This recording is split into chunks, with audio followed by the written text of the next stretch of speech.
Réforme des retraites, une personne de 60 ans sur 2 ne travaille-t-elle plus, comme l'affirme Ruffin?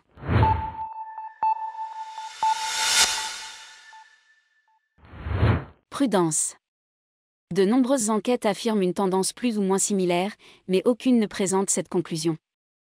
La discussion sur la très discutée réforme des retraites va revenir dans les prochains jours à l'agenda politique et crée déjà des débats. Mercredi matin, sur France Info, le député de la France Insoumise François Ruffin n'a pas hésité à tacler la réforme des retraites voulue par Emmanuel Macron. Ce que s'apprête à faire le président de la République est une folie, a fustigé le député de la Somme. Inutile selon lui, la réforme créerait des ressentiments dans le cœur des gens tous les jours. D'après François Ruffin, ce projet de loi constitue une injustice pour la plupart des travailleurs français, qu'il oppose aux conseillers de chez MC Kinsey. À 60 ans, un Français sur 2 n'est plus au travail. Pourquoi? Car un Français sur 2 a une santé altérée à 60 ans, a décrit le député LFI. Contredit par la journaliste Salia Braclia, François Ruffin répond « Vous irez vérifier ». Fact-checking. Chez 20 minutes, nos oreilles ont sifflé à ce moment-là et nous avons décidé de nous pencher sur le sujet. Enquête. Fake-off. Sur le dossier de la réforme des retraites, les statistiques détournées ressortent souvent pour s'opposer au report de l'âge légal à la retraite. En mars, Yannick Jadot, alors candidat écologiste au présidentiel, expliquait qu'un Français sur 2 qui fait valoir ses droits à la retraite ne travaille déjà plus. Plus tôt, en 2019, le président de la CGT Philippe Martinez avançait également quelques chiffres. Une personne sur 2 à 55 ans n'est plus en activité, affirmait le syndicaliste sur RTL. Qui dit vrai? Qui dit faux? Il semblerait bien que le député François Ruffin se rapproche le plus des vraies statistiques. D'après les chiffres du DAR, le Bureau des statistiques du ministère du Travail, au mois de décembre 2021, le taux d'emploi s'élève à 35,5% chez les 60 à 64 ans, contre 56% chez les 55 à 64 ans. Seulement, comme nous l'explique le DAR, ces tranches d'âge s'avèrent bien trop larges pour en dessiner la moindre conclusion. Difficile donc d'être aussi précis que le député interrogé par France Info. A contrario, l'INSEE, Institut national de la statistique et des études économiques, indique dans une étude publiée en 2020 que les seniors sont de plus en plus nombreux sur le marché du travail. Les taux d'emploi des seniors augmentent à tous les âges entre 2006 et 2016, mais l'essentiel de la hausse concerne les personnes de 57 à 61 ans.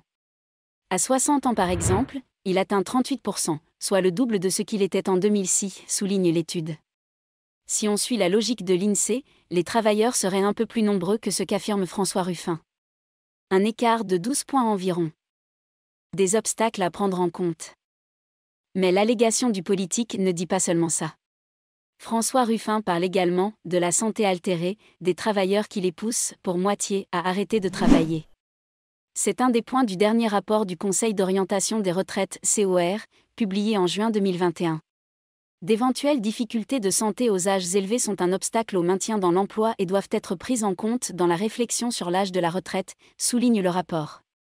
Toujours d'après le rapport, les incapacités des travailleurs augmentent après 50 ans et leur permettent de moins en moins de passer du temps en emploi, et cela bien avant leur départ à la retraite.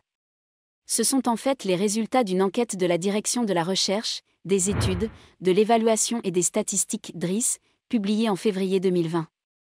Les personnes ayant des incapacités quittent le marché du travail plus jeunes mais liquident leur retraite plus tard, titre l'enquête. Vers 60 ans, environ une personne sur 10 déclare être fortement limitée dans les activités de la vie quotidienne et est donc considérée dans cette étude comme handicapée. Environ une personne sur 6 se dit limitée mais pas fortement, et le reste de la population, soit 3 personnes sur 4, ne déclare aucune incapacité, explique l'auteur de l'enquête, Patrick Aubert. Des métiers plus touchés.